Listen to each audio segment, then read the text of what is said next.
Le dédouanement centralisé national est une simplification qui sera offerte aux entreprises à compter du 1er mai 2016. Aujourd'hui, une entreprise est obligée de déposer sa déclaration en douane et d'être en situation de présenter ses marchandises qui sont relatives à cette déclaration sur un même bureau de douane. Demain, avec le dédouanement centralisé national, l'entreprise pourra choisir, si elle le veut, de centraliser ses déclarations auprès d'un bureau de douane alors que ces marchandises entreront ou sortiront du territoire national par d'autres endroits.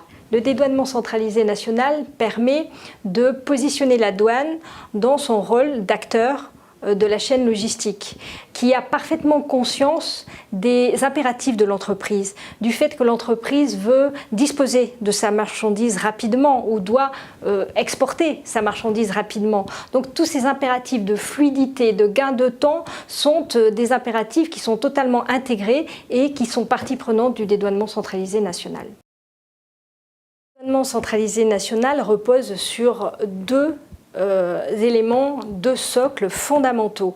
Le premier, c'est la libéralisation du dédouanement. C'est-à-dire que, quelle que soit la taille d'une entreprise, que ce soit une grande entreprise ou une petite PME, quelle que soit la nature de la marchandise, que ce soit à l'importation ou à l'exportation, j'allais dire même quel que soit le statut de l'opérateur, que ce soit un opérateur économique agréé ou pas, le dédouanement centralisé est possible.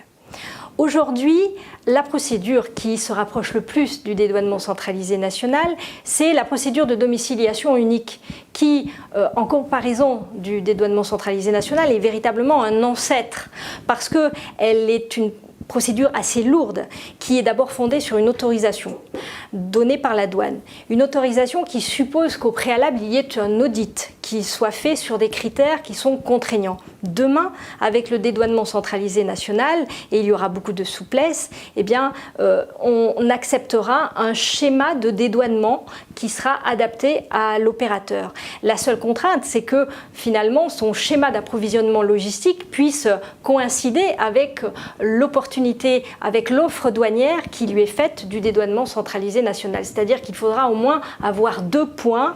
Un point où l'opérateur pourra centraliser ses déclarations en douane et au moins un point où il pourra faire venir ou partir ses marchandises du territoire national.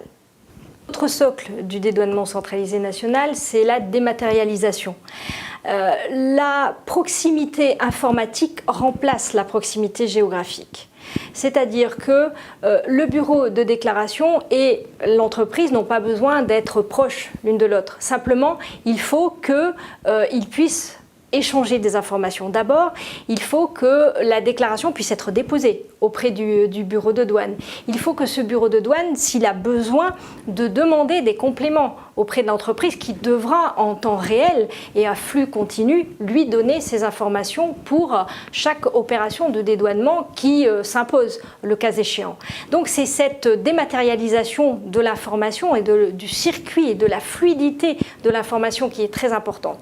Elle propose évidemment sur des systèmes d'applicatifs qui permettront d'embarquer le dédouanement centralisé national. Et j'en veux encore pour preuve cette communication d'informations qui sera nécessaire entre le bureau de déclaration et d'autres bureaux de douane qui seront des lieux de présentation des marchandises. Et donc le bureau de déclaration et le bureau de présentation devront échanger des informations. Donc actuellement, nous travaillons à l'adaptation de nos systèmes d'information, de nos systèmes douaniers, pour qu'ils soient compatibles avec le dédouanement centralisé national.